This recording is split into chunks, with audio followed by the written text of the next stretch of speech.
Mga kaibigan, pag-usapan po natin dito po sa Quezon City, ito sa Quezon City Reception House, o mas kilala po bilang Boracay Mansion. Ito po ang magiging tahanan, official residence at opisina ni incoming Vice President Leni Robredo. So pag-usapan natin yan, kasama po si Vice Mayor ng Quezon City, Honorable Joy Belmonte. Vice, magandang umaga po. Magandang umaga, Aldro. Magandang umaga sa lahat po na nanonood ng ating pong morning show. Okay, so unang-una po, paano po napunta sa pangangalaga ng Quezon City ang Boracay Mansion, Vice? Well, una, ang Boracay Mansion is very controversial, pero napunta sa lungsod Quezon yan dahil walang nagkiklaim ng ownership at matagal nang hindi nagbabayad ng amilyar ang alleged owner dahil ayaw nga niyang aminin kung sino siya, Kaya meron tayong batas na kapag after a certain number of years hindi nagbabayad ng buwis, ay mapupunta na sa city government for auction. Wala naman nagbumili, so napunta na sa city government ang pag-aari at ang titulo. So dito na po ang plano talaga ni Vice President-elect, magiging Vice President natin, Robredo, natitira as her official residence. May mga renovations. Actually, Aljo, just to make a correction, laging iniisip ng mga tao, residence ni Vice President Leni. Hindi po ito magiging residence ni Vice President. Actually, office lang po. And in fact, kaya nga po ito ang napusuan ni Vice President dahil talagang gusto niya maghanap ng tanggapan na nasa Quezon City.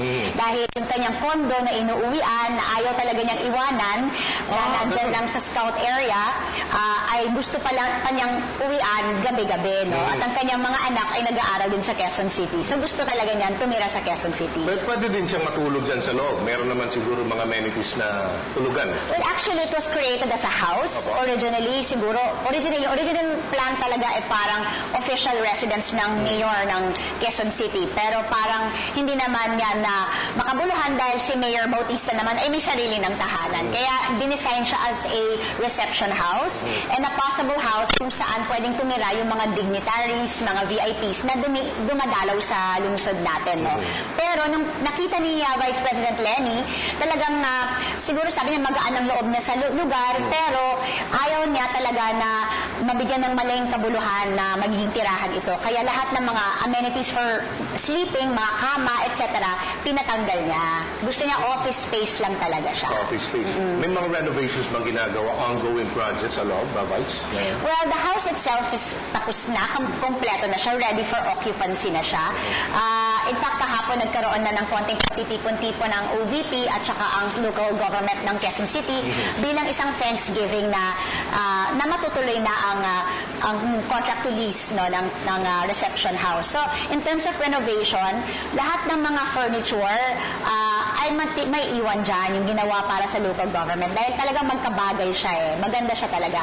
Pero si VP Leni ay magkakaroon ng isang interior designer na gagawa rin ng ilang mga pagbabago na naayon din sa taste ng ating Vice President. Pero ang mga ito ay subject to the approval pa of the local government. Okay, so maliban po sa dapat merong tulugan si Vice President-elect Robredo, ano po mga amenities sa loob ng Boracay Mansion? Actually, ang dami nga nakakagulat nung una akong bumisita. Napakaganda niya talaga. Meron tayong bar, meron tayong industrial kitchen, maraming kwarto, may 3 conference areas, malaki ang reception na area nito, malawak ang garden space nito, maraming parking areas din. At ito talaga ay ginawa ng city government dahil ito ay isang residential zone at ayaw natin na mabahala, magalit, madistorbo ang mga residente ng Barangay Mariano o New Manila.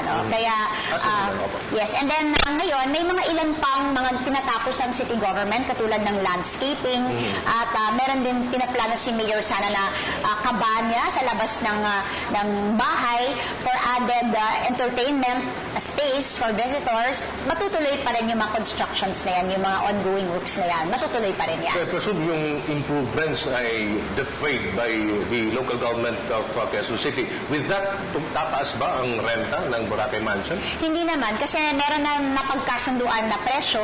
Actually, sa totoo lang kung tanungin mo si Mayor Herbert Bautista, gusto nga niya talaga kung pwedeng libre, kung pwedeng 1 peso, kung pwedeng 100,000.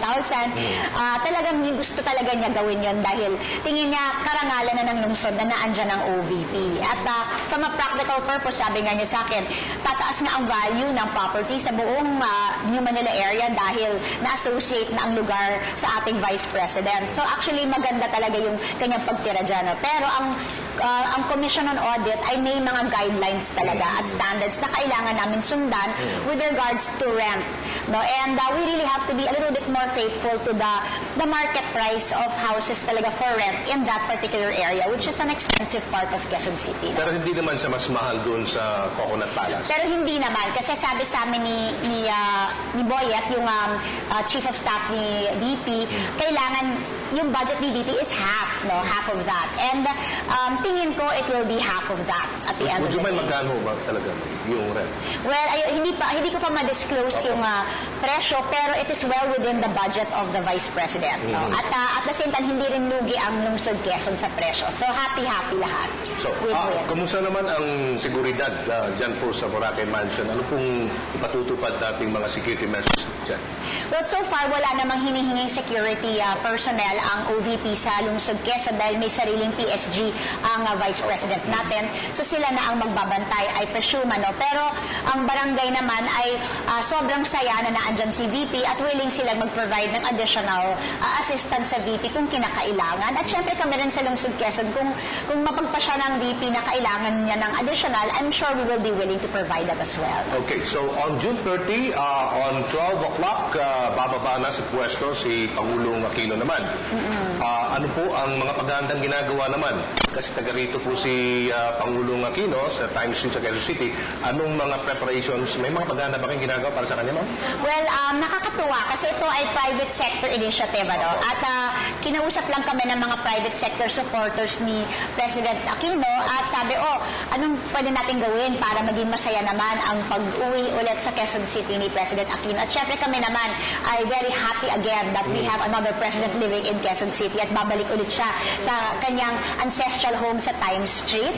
At ang plano namin ay magkakaroon tayo ng magandang reception para sa kanya, magkakaroon ng mga tao sa kalsada na siguro magwawagayway ng mga flags, tapos may mga welcome tarpaulins tayo, welcome signs tayo para sa kanya dun sa rota niya para matuwa naman siya.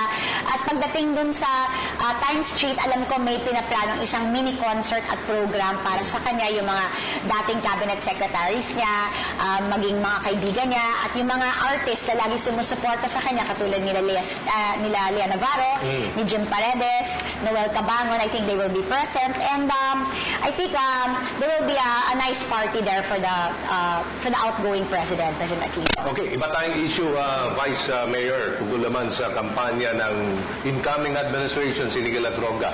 Sabi nga ni President-elect Rodrigo Duterte, pupunta tayo doon sa barangay level. Okay, isa-isahin natin yon. And I believe, and I heard na marami nang sumuko sa mga barangay ngayon. Ano pong ginagawa nating intervention sa kanila? Unahin mo natin intervention, may sapat ba tayong mga rehabilitation centers para sa kanila?